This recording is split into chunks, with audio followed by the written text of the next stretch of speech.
India வெற்றி பாதைக்கு திரும்புமா? ரோக்கோவால பார்த்தீங்கன்னா, கடைசி அந்த ஓடிய ஜெயிச்சாங்க. இல்லாட்டி ஒயிட் வாஷ் ஆயிருக்கும். T20க்கு பார்த்தீங்கன்னா, இப்ப சூரியகுமாரோட தலைமையில பார்த்தீங்கன்னா, இன்னைக்கு ஓவல் மைதானத்துல ஃபர்ஸ்ட் T20 நடக்க இருக்கு. வைஸ் கேப்டன் அவருமே ஃபார்ம்க்கு திரும்பணும். என்ன பண்ண போறாங்க? கம்பீரோட ஸ்ட்ராட்டஜி என்னவா இருக்கும்? எல்லாத்தையுமே நம்ம ஃபுல்லாவே பார்த்தரலாம். ஹாய் மக்களே! நான் உங்க ஷாம். நெறைய பேர் வீடியோ பார்க்குறீங்க. லைக் பண்ணாம பார்க்குறீங்க. லைக் பண்ணிட்டு பார்த்தீங்க அப்படின்னா, இந்த வீடியோ நெறைய பேர் ஷேர் ஆகும். முடிஞ்சா ஹைப்ப கூட தட்டி விடுங்க. நம்ம 1,00,000 சப்ஸ்கிரைபர் நெருங்க போறோம். இன்னும் ஒரு 700 கிட்ட தான் இருக்குன்னு நினைக்கிறேன். அது உங்க உதவி இருந்துச்சு அப்படின்னா கொஞ்சம் ரொம்பவே சந்தோஷமா இருக்கும். உங்க ஃப்ரெண்ட்ஸ் எல்லாம் ஷேர் பண்ணிவிட்டு 1,00,000 இந்த ப்ளே பட்டன் வாங்குறதுக்காக ஹெல்ப் பண்ணுவீங்க அப்படின்னு சொல்லிட்டு நம்புறேன். நம்ம வீடியோக்குள்ள போயிரலாம். அதாவது ஓடி சீரிஸ் ரொம்பவே நம்ம எதிர்பார்த்தோம். ஒரு சைடு கிரிட்டிசிசம் இருந்தாலும், ஒரு சைடு பார்த்தீங்கன்னா, ரோஹித் பார்த்தீங்கன்னா கேப்டன்சி புடுங்கப்பட்டாலும் அவர்ட்ட கரெக்ட்டா கம்யூனிகேட் பண்ணல. இப்படி இப்படின்னு சொல்லிட்டு நெறைய போயிட்டு இருந்தாலுமே, ஃபர்ஸ்ட் மேட்ச் அவங்களுக்கு சரியா போகவே இல்ல. அது மழைனால பார்த்தீங்கன்னா, சுத்தமா போகவே இல்ல. செகண்ட் மேட்ச் பார்த்தீங்கன்னா, ஓரளவு டாஸ தோத்துட்டு அப்படி இப்படின்னு போயிட்டு பார்த்தீங்கன்னா, அதுவுமே சரியா போகல. இருந்தாலுமே ரோஹித் ஓகேவா பேட்டிங் பண்ணாரு. ஆனா 3 மேட்ச் தான் பார்த்தீங்கன்னா, ரோஹித்துக்கும் கோலிக்கும் ரொம்ப ஒரு முக்கியமான மேட்ச்சா இருந்துச்சு. இந்த 3 மேட்ச்ல இவங்க சுத்தமா 50 கூட அடிக்காம இருந்திருந்தாங்க அப்படின்னா, இவங்க முத்திர குத்திருப்பாய்ங்க. அதாவது 27க்கு இவங்க வேணாங்க. ஜெய்ஸ்வாலையும் திலக்கை இடுங்க அப்படின்ற ஒரு லெவலுக்கு போயிருப்பாங்க. ஆனா அது எதுக்குமே பார்த்தீங்கன்னா, அவங்க இடம் குடுக்காம, நாங்க வரோம் தனியா 27ல சம்பவம் செய்றோம். இப்ப கொஞ்சம் சாம்பிள் காட்டட்டுமா? அப்படின்னு சொல்லிட்டு 5 மாசம், 4 மாசம் கழிச்சு பேட்ட தொட்டு விளையாண்ட அதாவது இன்டர்நேஷனல் கேம்ல வெளிநாட்டுல விளையாண்டாலும் பார்த்தீங்கன்னா, இவர் ஒரு 100 போடுறாரு, இவர் ஒரு 50 போடுறாரு. இன்னும் ஃபார்ம்லயே தான் இருக்காங்க. கடைசி மேட்ச் லிட்டரலி ஜெயிக்கிறதுக்கு முக்கியமான காரணம் 2 பேரா இருந்தாங்க. ஓடிஐ முடிஞ்சு போச்சு. அடுத்து நவம்பர் 30ஆம் தேதி தான் பார்த்தீங்கன்னா, திரும்பி ஓடிஐ இருக்கு சவுத் ஆப்பிரிக்கா எதிரா.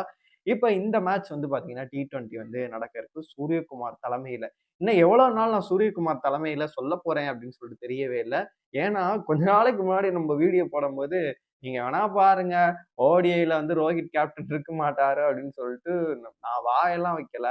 மனசுல பட்டுச்சு. இவங்க பண்ணுவாங்கன்னு தெரிஞ்சுச்சு. அது நடந்துச்சு. அதே மாரி எல்லா ஃபார்மேட்லயும் ஒரே கேப்டன் இருந்தா கம்பீருக்கு கம்யூனிகேட் பண்றது கரெக்ட்டா இருக்கும் அப்படின்ற ஒரு விஷயமே போயிட்டு இருந்துச்சு. ஃபியூச்சர நோக்கி அப்படின்னு சொல்லிட்டு அதையே புளிச்சிருச்சு எனக்கு. அதனால ஆகும்னு நினைச்சேன். அதே மாரி சொல்லி வாய மூடல அதுங்குள்ளே மாத்திட்டீங்களே அப்படின்னு சொல்லிட்டு மாத்துனாங்க. இன்னும் எவ்வளவு நாளைக்கு சூரியகுமார் கேப்டனா இருப்பாரு அப்படின்னு சொல்லிட்டு எனக்கு சத்தியமா தெரியவே இல்ல. 27 ஓடி world cup, T20 world cup அடுத்த வருஷம் வரதெல்லாம் சூர்யா தலைமையில இருக்குமா அப்படின்னு சொல்லிட்டு தெரியவே இல்ல. ஏன்னா இப்ப கப்பையும் வேற ஏசியன் கப்ல ஜெயிச்சு குடுத்திருக்காரு. இந்தியால உங்க பருப்பு வெந்துருச்சு. ஃபாரின்ல பார்த்தீங்கன்னா, இப்ப இங்கிலாந்து மைதானத்துல போயிட்டு பார்த்தீங்கன்னா, அந்த தொடர சமன் பண்றதுக்கே ரொம்ப கஷ்டப்பட்டாங்க. ஒரு இதுலலாம் தோத்துட்டுலாம் வந்தாங்க. அப்படி இருக்கும்போது, இந்த ஏசியன் கப் இந்தியால அதாவது அப்ராட்ல நடந்துச்சு. ஓரளவு பார்த்தீங்கன்னா, அந்த ஐபிஎல்லாம் நடந்திருக்கு. அதுல ஏதோ பார்த்தீங்கன்னா பண்ணி ஏதோ ஜெயிச்சுட்டாங்க. இந்தியால அப்படின்னா, அது ஷோரா சிறைலாம் இந்த பிட்ச் கண்டிஷன் எல்லாமே தெரியும். ஃபாரின்ல சீக்கா சொல்ற மாரி நெறைய உதைகள்லாம் பட்டுருக்காங்க. அப்படி இருக்கும்போது, இங்க எப்படி ஜெயிக்க போறாங்க ஓவல் மைதானத்துல அப்படின்னு சொல்லிட்டு நம்ம பொறுத்து தான் பார்க்கணும். வெற்றியோட தொடங்குவாங்களா? வெற்றி பாதைக்கு திரும்புவாங்களா? அப்படின்ற கொஸ்டின் தான் எல்லாருக்குமே போயிட்டு இருக்கு. கௌதம் கம்பீரோட ஸ்ட்ராட்டஜி என்னவா இருக்கும்? அப்படின்ற மாரி. ஏன்னா ஏசியன் கப்ல எடுத்துட்டு போன ஃபார்முலா அதே மாரி கொண்டு போறாரா?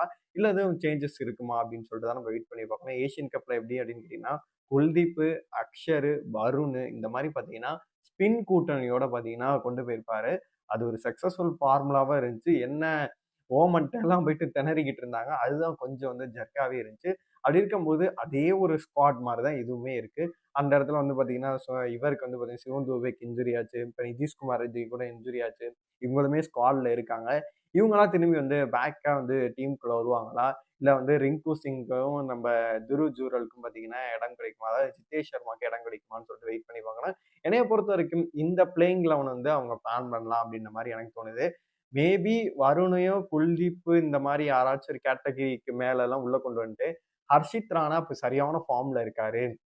அவர உள்ள கொண்டு வருவாரோ அப்படின்ற மாரி தான் எனக்குமே தோணுது. என்னோட பிளேயிங் 11 எப்படி இருக்கும் அப்படின்னு கேட்டீங்கன்னா, ஓப்பனிங் பொறுத்தளவு சஞ்சு தான் இருக்கணும். ஆனா நம்ம என்ன சொல்றது? நம்ம சொல்றதெல்லாம் நடக்குது. ஆனா இது மட்டும் நடக்க மாட்டேங்குது. எல்லாம் மாறிடுச்சு. இது மட்டும் மாற மாட்டேங்குது அப்படின்ற மாரி ஓப்பனிங் சுமன் கில் அவர்களும், நம்ம இதுதான் இருக்காங்க. அதனால அவங்க 2 பேரும் தான் ஓப்பன் பண்ணி ஆகணும். சுமன் கில் இன்னொருத்தர் யாரு? சஞ்சு தான் ஓப்பன் பண்ணி ஆகணும். ஆனா இங்க அபிஷேக் வேற லெவல் ஃபார்ம்ல இருக்காரு. அதனால அவர பார்க்கவே முடியாது. இப்ப சஞ்சு இருந்தாலும் இன்னும் நான் கம்ஃபர்டபுளாவே சொல்லலாம். ஆனா சுமன் கில் இப்போ அந்த அளவு பார்த்தீங்கன்னா, அந்த ஒரு ஜோஸ்க்கு இன்னும் வரல. இன்னும் அந்த பழைய ஃபார்ம்க்கு வரவே இல்ல. ஏசியன் கப்லயும் பார்த்தோம் அந்த அளவு பண்ணவே இல்ல. ஒரு சில மேட்ச்கள் தான் விளையாண்டாரு. அதே மாரி பார்த்தீங்கன்னா, இந்த சீரிஸ்ல வந்து அந்த அளவு வந்து ஷைன் பண்ணல. நெறைய பேர் கமெண்ட்ல வந்து மோஸ்ட்லி வந்து நம்மளுக்கு பாசிட்டிவா தான் கமெண்ட்ஸ் வரும். ஒரு சில பேர் வந்து எதுக்கு வந்து இவ்ளோ வன்மத்த வந்து கக்குறீங்க? எதுக்கு வந்து சுமன் கில்ல போட்டு அடிக்கிறீங்க? அப்படின்ற கமெண்ட்ஸ் எல்லாம் வருது. அதுக்கு நான் ஆன்சர் பண்ணலாம்னு நெனைக்கிறேன். அதாவது ஒரு எக்ஸாப்ளைஸ் ஆயிட்டாரு இவரு தான் அப்படின்னு சொல்லிட்டு, இப்ப ஸ்ட்ரேயஸ் ஐயர் இந்த இடத்துல நீங்க கேப்டனா போட்டிருந்தீங்க. இல்ல வேற யாராச்சும் கூட இப்ப கேஎல் ராகுல கேப்டனா போட்டிருந்தாங்க. ஃபியூச்சர நோக்கி யோசிக்கிறேன். இவர் கரெக்ட்டா இருப்பாரு அப்படின்னு சொல்லிட்டு. நீங்க எம்.எஸ். தோனிக்கு அடுத்து வந்து விராட் கோலிய கொண்டு வரப்ப யாருமே எந்த ஒரு கேள்வியுமே கேட்கவே இல்ல. அப்படி ஒரு அசுர ஃபார்ம்ல இருந்தாரு. அப்படி ஒரு பெர்ஃபார்ம் பண்ணிட்டு இருந்தாரு. இந்த பையன் இப்பதான் பழகிட்டு வரான். அவர் மேலே கிரிட்டிசிசம் போது அவர திட்டக்கூடிய நிலைமைக்கு வந்து தள்ளப்படுறாங்க. அதனால வந்து இன்னும் கொஞ்ச நாள் இந்த ஓடிஐ வேர்ல்டு கப் வரைக்கும் இந்த இன்னும் கொஞ்ச நாள் விட்டுட்டு, இன்னும் கொஞ்சம் நல்லா பழகிட்டு எல்லாத்தையும் மொத்தமா எடுத்து குடும்பத்தோட சாவிய உன் கையில தான்ல அப்படின்னு சொல்லிட்டு குடுத்துருக்கலாம். ஆனா அது கொஞ்சம் தவறிட்டாங்களோ அப்படின்ற ஒரு மன வருத்தமே இருக்கு. அதனால ஓப்பனிங் பொறுத்தவரை அபிஷேக் சர்மா அண்ட் வந்து சுமன் கில் இவங்க 2 சூப்பரான காம்போவா இருக்கும். ஒன் டவுன பொறுத்தவரை எனக்கு வந்து விராட் கோலிக்கு அப்புறமேட்டு நல்ல அந்த பொசிஷன வந்து மும்பை இந்தியன்ஸ்லயா இருக்கட்டும், இந்தியன் டீம்ல வந்து மாத்தி இறக்காம கரெக்ட்டான பொசிஷன்ல இறக்குனாங்க அப்படின்னா, லெஃப்ட் ரைட் காம்பினேஷனோட திலக் வர்மா சூப்பராவே இருக்காரு. ஓடிஐ வேர்ல்டு கப்லயே பார்த்தீங்கன்னா, அவர் தான் இருப்பாரு அப்படின்ற ஒரு பேச்சுக்களுமே அடிபட்டுட்டு இருக்கு. ஆனா என்னைய பொறுத்தவரைக்கும் அவர் கம்ஃபர்டபுளா இருப்பாரு. எந்த ஒரு குறையுமே இருக்காது ஒன் டவுன். அதுக்கப்புறமேட்டு நீங்க வந்து சஞ்சுவே இறக்கலாம். இவங்க வந்து மாத்தி இல்ல சூர்யாவ இறக்குவாங்க. இல்ல ஒரு பேட்டிங் இதா இருந்தா இங்கிட்டு மாத்தி கீத்தி அப்படி இப்படின்னு போயிட்டு இருப்பாங்க. அதுல சூர்யா, சஞ்சு இவங்க வந்து கம்ஃபர்டபுளா வந்து பேட்டிங் பண்ணுவாங்க. ஆல்ரவுண்டர்ஸ பொறுத்தளவு பார்த்தீங்கன்னா, என்னைய பொறுத்தளவுக்கு ஹர்திக் பாண்டியா இல்லாதனால இப்ப அந்த அளவு வந்து நிதிஷ் குமார் ரெட்டி வந்து சைன் பண்ண மாரி எனக்கு தெரியல. நெறைய மேட்சஸ் அவருக்குமே வாய்ப்புகள் கிடைச்சிட்டு இருக்கு. இந்த இடத்துல சிவம் துபே வந்து ஃபிட்டா தான் இருக்காரு. அவருமே இருந்தாரு அப்படின்னா இன்னுமே சூப்பராவே இருக்கும். அதனால லெஃப்ட் அதுவும் இல்லாம பார்த்தீங்கன்னா, ஸ்பின்னுக்கு எதிரா நல்லா ஆடுவாரு அப்படின்னு சொல்லிட்டு தான் பார்த்தீங்கன்னா, நெறைய ஆடுகளத்துல வந்து அவர் கொண்டு வராங்க. அதெல்லாம் அவர் கரெக்ட்டா யூஸ் பண்ணிக்கிறார். ஒரு சில மேட்ச்லாம் பார்த்தேன் கரெக்ட்டா நின்னு ஏசியன் கப்லயே பார்த்தேன். எந்த மேட்ச்ல அடிக்கணுமோ அந்த மேட்ச்ல பார்த்தீங்கன்னா, பெர்ஃபெக்ட்டா இது பண்ணாருலாம் அவருமே இருப்பாரு. அக்ஷர் பட்டேலும் பார்த்தீங்கன்னா, ஒரு சில மேட்ச்க்கு விட்டு போனாலும் ஸ்பின் கூட்டணியிலயும் வந்து பார்த்தீங்கன்னா, அவர் இடம் பெறுவாரு.